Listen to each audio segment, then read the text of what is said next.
So let me introduce now James Duncan. So Jim is at Yale University, the Ebenezer Hunt Professor of Biomedical Engineering and the Professor of Diagnostic Radiology and Electrical Engineering. He is also the Director of Undergraduate Studies in Biomedical Engineering and Vice Chair for Bioimaging Sciences at Yale. His research efforts have been in the areas of computer vision, image processing, medical imaging, with an emphasis on biomedical image analysis and image-guided surgery. Jim is one of the founding co-editors-in-chief of the journal Medical Image Analysis. He was the general chair of MICAI Conférence in 2005.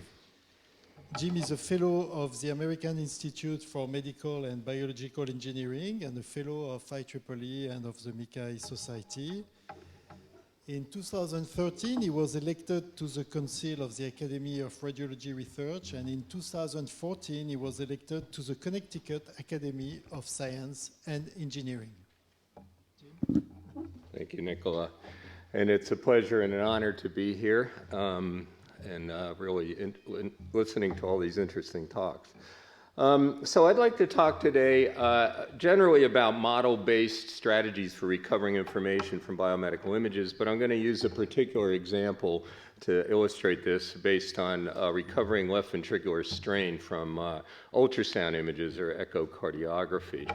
So I'll try to sort of talk about the general problem first off. And I'm hoping, as I look at these talks, I think there'll be some interesting bridges here. We're using, again, sparse representations and dictionary learning, as Daniel talked about, and Olivier.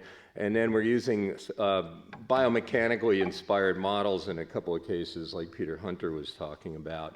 But in general, I'll talk about using geometrical models for recovering or segmenting structure, and then physically motivated models for recovering soft tissue deformation.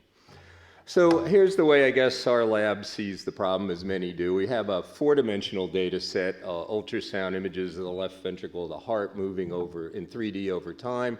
And we want to get to some kind of quantitative parameters at the output that are going to describe or diagnose heart disease or be indicative of how heart disease progresses in this case. And this is an ill-posed problem, as you all know, to get through this chain of detecting features and processing things to get to parameters.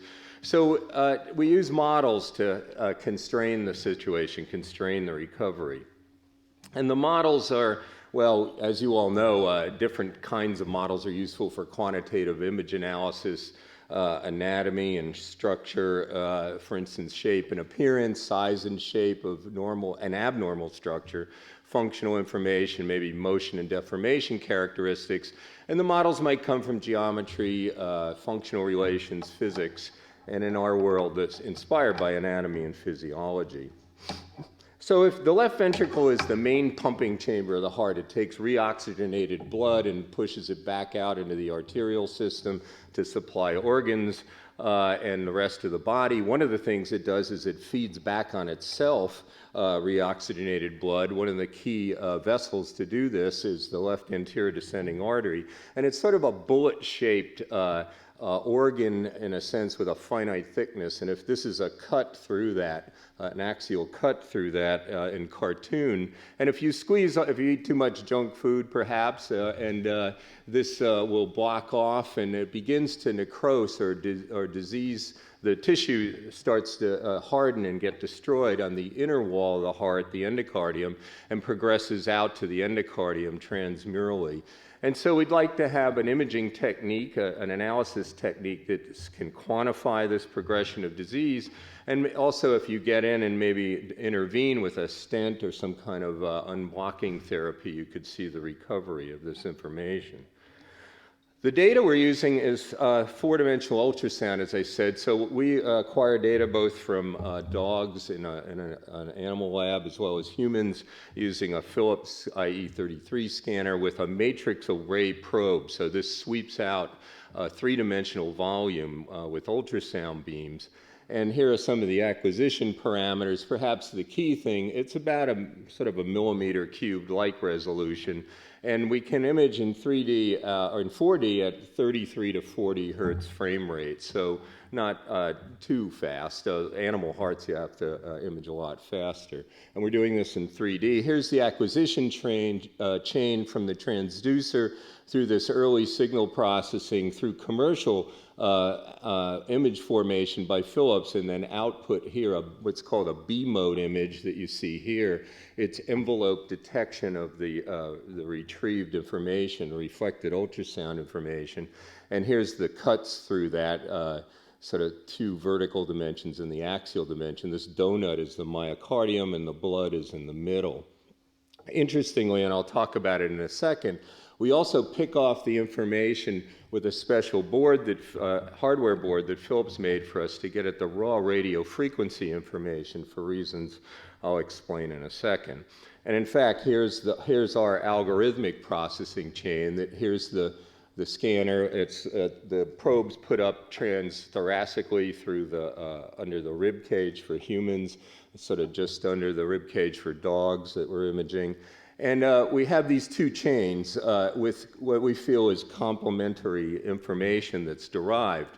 And one chain uses the B-mode data, and we use this to look at surface information to try to recover the inner surface, the endocardium, and the epicardium, the outer surface, and use that to get at displacement information at the boundaries.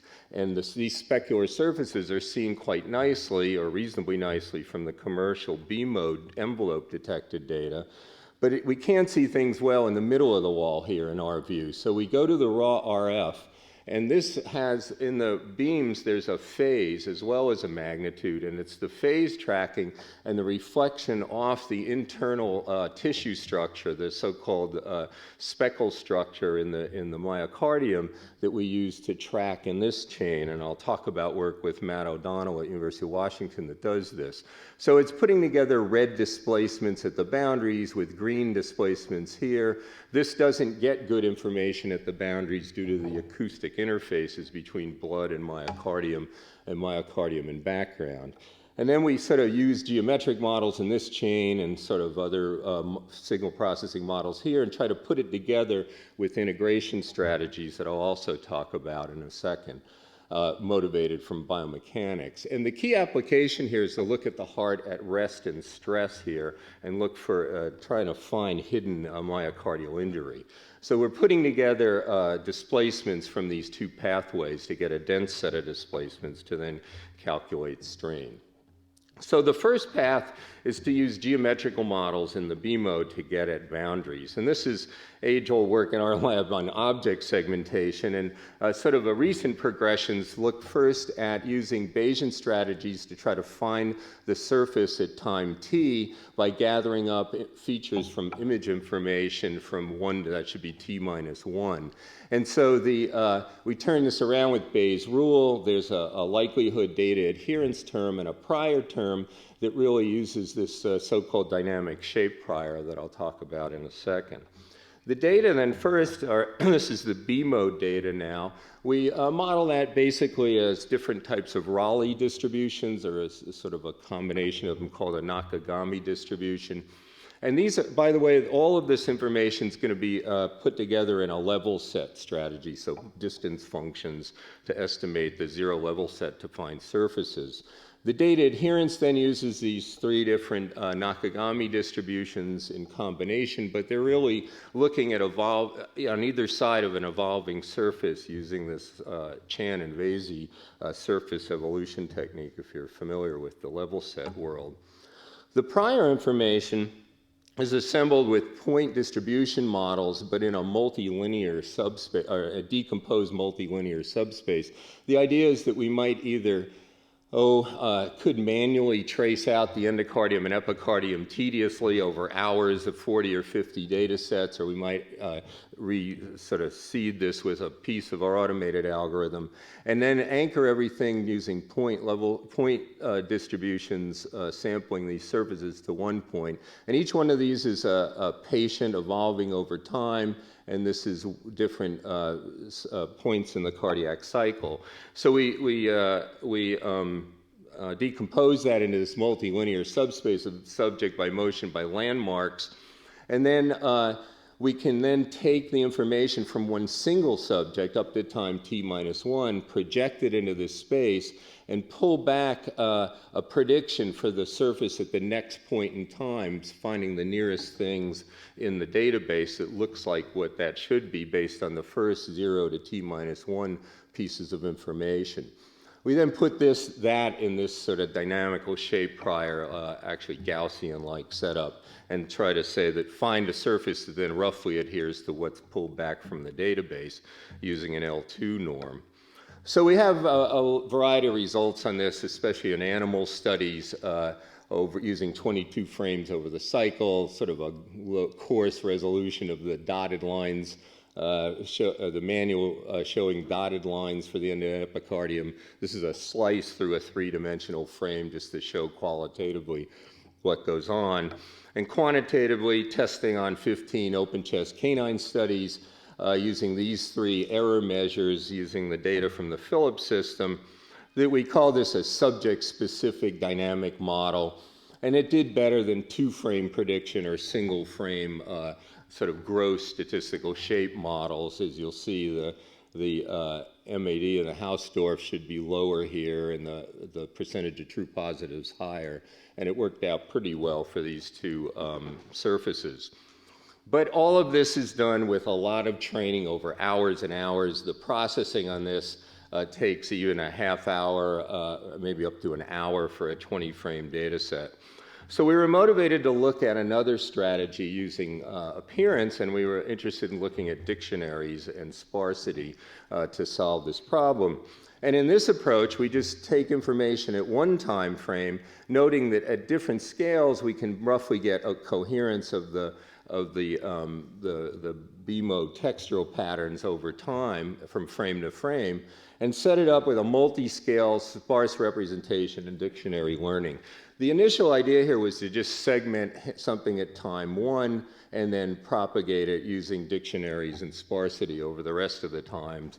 And we were able to get that down to significantly less computation time, as in a couple of maybe 5-10 seconds per frame, and it works pretty well.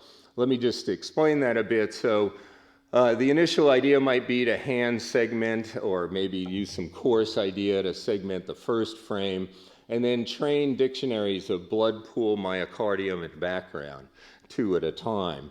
And the dictionary words are set up by looking at a 3 by 3 by 3, and then a multi-scale idea, 5 by 5 by 5, 7 by 7 by 7 box on either side of the surface, and take that and take a 3 by 3 by 3 and make it a 1 by 9 word, and take about 100 randomly sampled words on either side of the surface.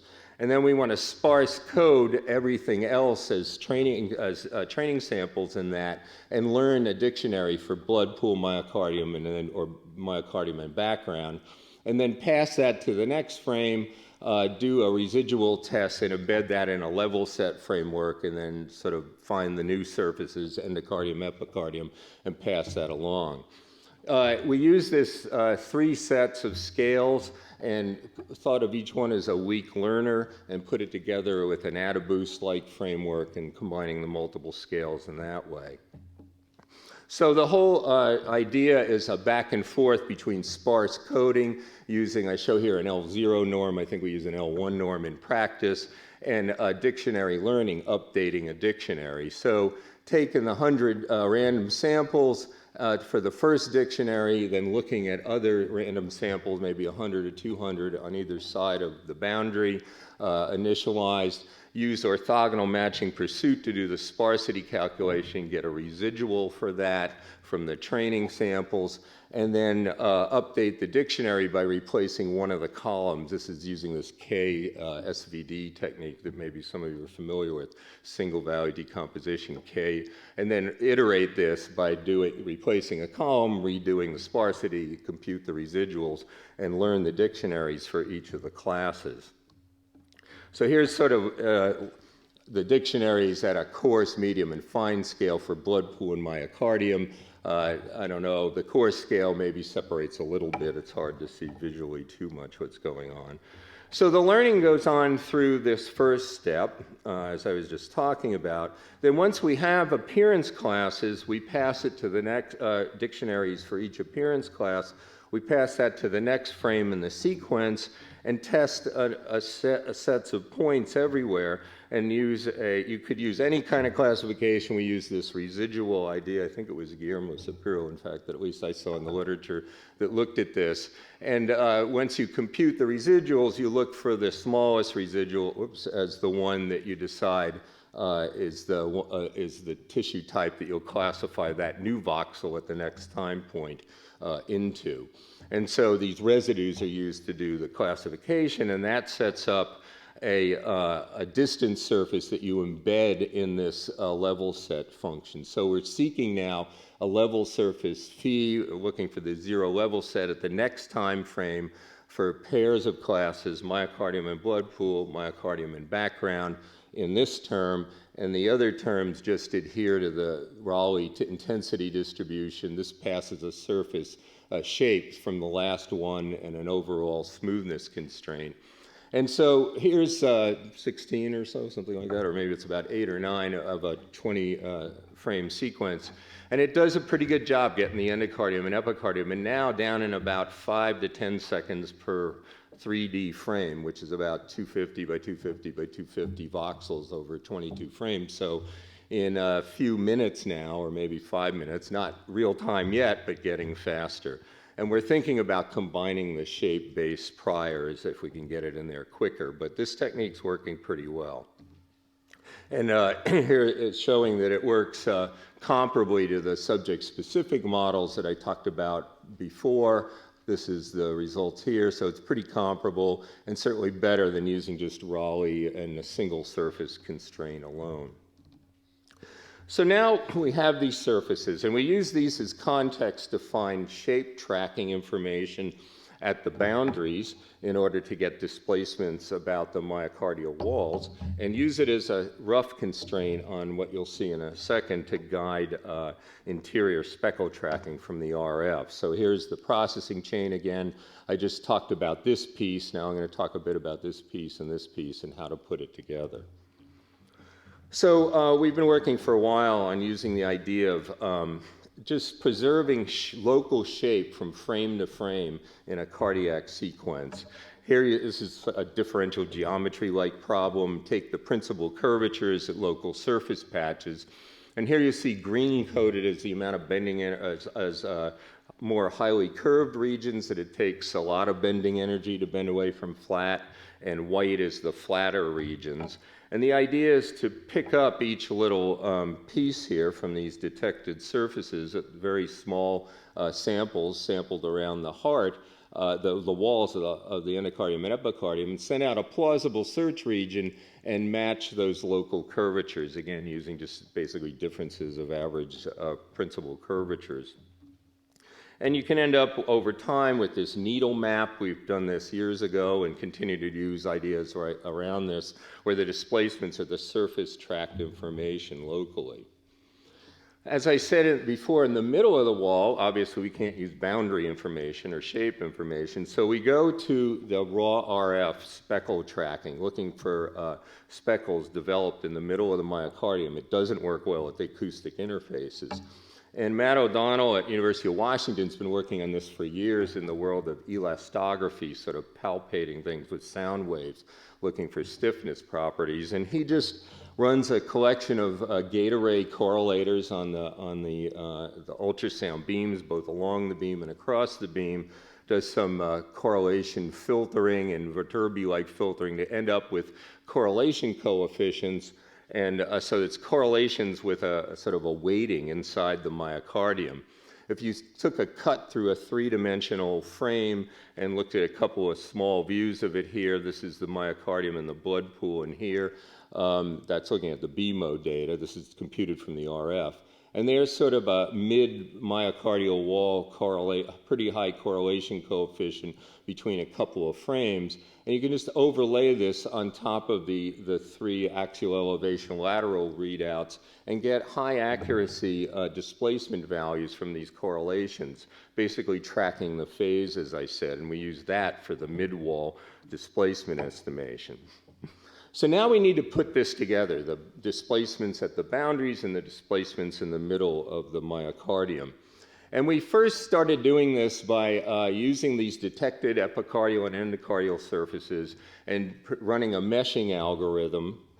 And inspired by work by Peter and Andrew McCulloch especially, essentially use simple linear elastic models on these nodes using material matrices that looked like this, basically with a 4 times a long fiber versus a cross fiber stiffness assumption.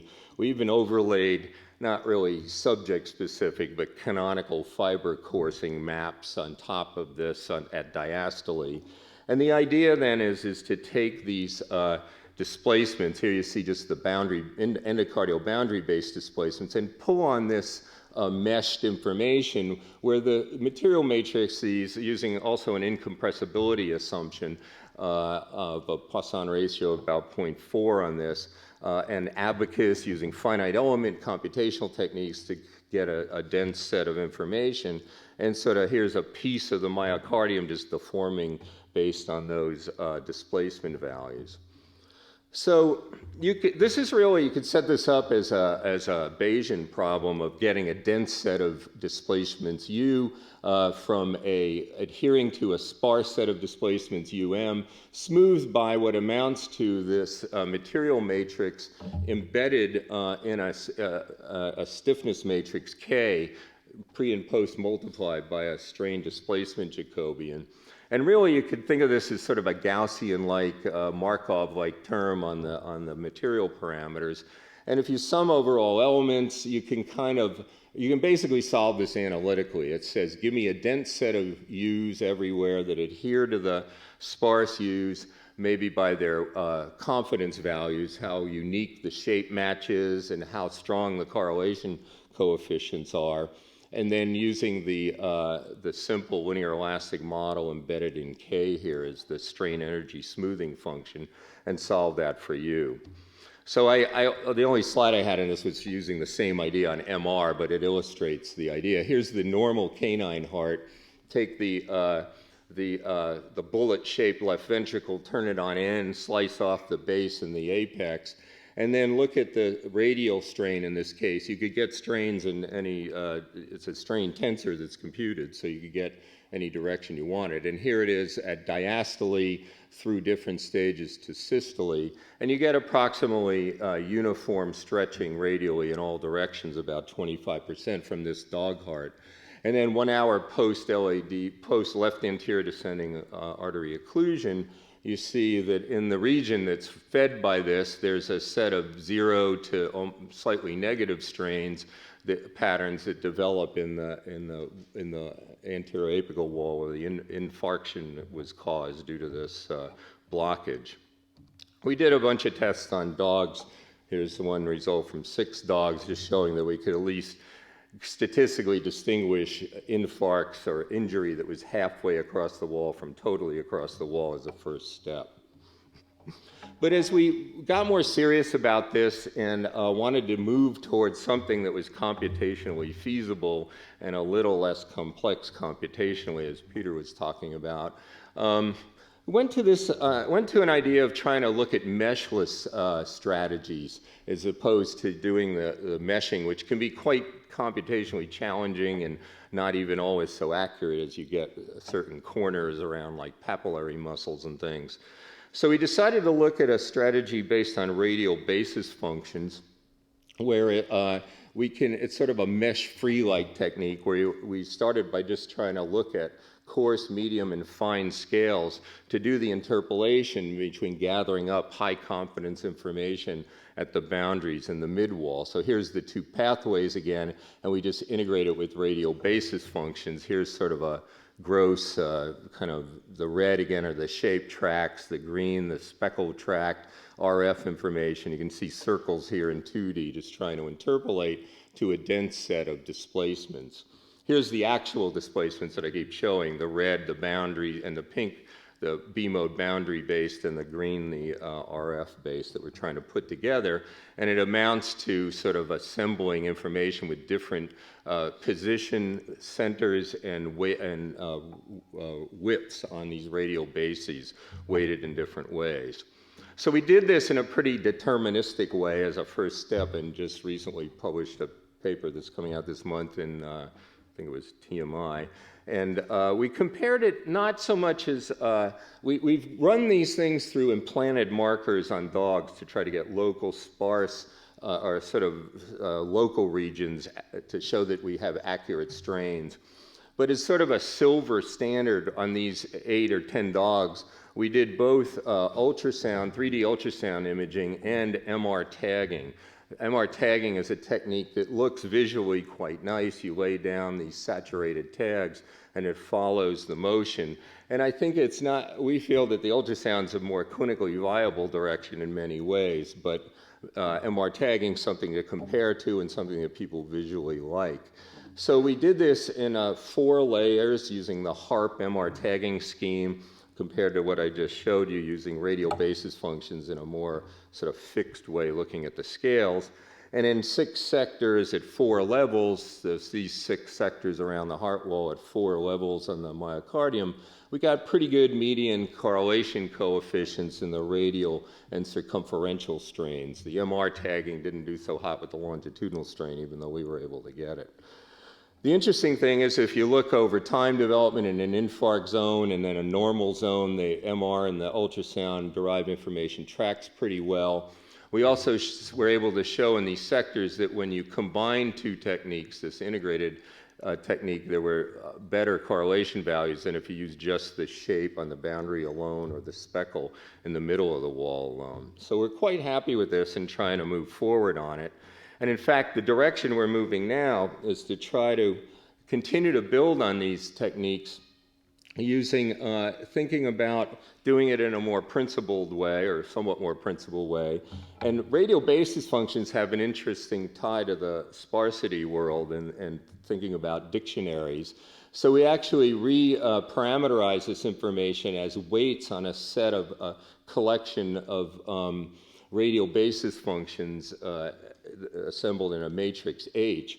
And you could think of that as solving for, I just say WX, weights XY, you could add Z here, by saying adhere the new set of dense U's again to the shape by an L2 norm, to the speckle by an L2 norm, and then have sparsity or shrinkage constraint norms, L1 norms on the parameter search to try to find the radial basis functions in this way. So you're finding a set of radial basis function weights that agree with this data and are sparse. Our first attempts at this are sort of using just 3 scales and assembling these, each midpoint of a radial basis function and its spread can be written out as a column vector of weights, and here's the coarse, medium, and fine scales, and then trying to sort out which of these vectors represent a collection of fields, so a collection of vectors. So here we're using sparsity to interpolate, basically, or to get to a dense field of displacements, just doing the radial basis function that we started with, but moving towards doing it in this dictionary and sparsity way. So sparse coding with radial basis functions, the greens and are all the underlying data. Here's an interpolation using a fairly sparse set of yellow and green and red radial basis functions to get to this dense field. If you set the initializations wrong, though, you can get a couple of different answers here. That's not good. So we have the idea of trying to train on these collections of fields and training a sparse set of vectors over some data sets to then learn about what might be an appropriate representation that we could use as a model in a normal and an infarcted case. And we've just begun to explore this idea, but I think it's promising, and I'm pretty interested in going that way. Here's some thresholded mid-wall speckle track green information and boundary-based yellow information sort of on a mask within the surface, interpolated just in 2D to a dense field, trying to show that it yields plausible values in this local region, just using 2D slices as an initial attempt at this. And then finally, really the radial basis function setup that we have now is really almost just geometrical interpolation. So we'd like to get the biomechanical information back into the problem. And our first attempt at this is to just add a divergence-free constraint to the weight-finding functions with the sparsity norms and the L2 data adherence norms. And this is just work in progress, but we've noticed in the literature that there's some relationships here in other worlds, in other types of problems that people have already solved. Finally, here's the sort of the setup of where we want to go. This is so we gather 3D information. This is on a piece of a dog heart. Here's where the probe is, and we're looking in only so deep to get part of the myocardial wall. And here it is imaged at time 1 and time 2. So in each case, there's a sequence of 22 frames gathered at rest and then after stress. And this might be somebody running on a treadmill or injected with dobutamine, a stressing agent. And the idea is that this is indicative of prior myocardial infarction that you would see if somebody just came in and was imaged at rest. But the real issue is, can you uncover hidden sort of states in here or more in here that develops after stress? And so here, if you do the difference of this, the color maps aren't so hot, but you actually can uncover in this sector some pretty good pattern of underlying extramyocardial injury or at least abnormality of the strain patterns that we'd like to then point the clinicians to. And we do this sort of 6-sector mapping and aiming at quantifying this and have a set of both animal and human experiments set up to look at this. And I think this is a post-mortem slice through a dog heart, a stained, histochemically stained post-mortem slice, just showing that the true infarct and the surrounding peri-infarct zone and the normal zone do distinguish pretty well in terms of average, in this case, radial strain values. So we're encouraged that this will be diagnostically helpful and indicative of injury and recovery of injury.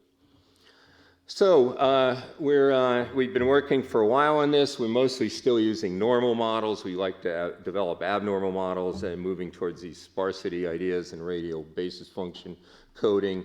We only have frame-to-frame temporal continuity. We need to look at how we're going to bring this together in a complete loop over the entire cardiac cycle.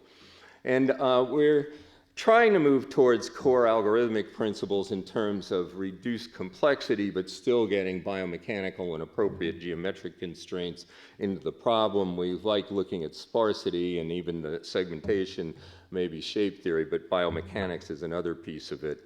And this is a never-ending problem of validation and evaluation. We work with animal models, so we're able to do certain implanted markers and tests, but then we want to validate it ultimately in vivo on humans.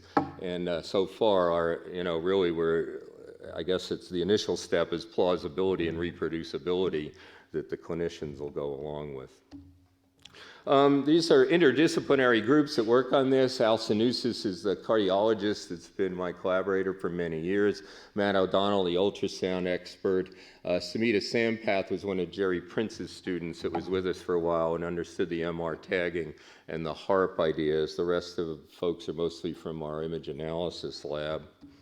And we're funded by NIH. I'd like to thank them. And we've begun to try to put this software on an open software site that we call locally Bioimage Suite. My colleague Xenios Papadimitrios has been developing this. And this is meant to be a conduit between research code and clinical research studies. And you can download it if you'd like, and we're trying to get our latest ideas into there. Thank you very much.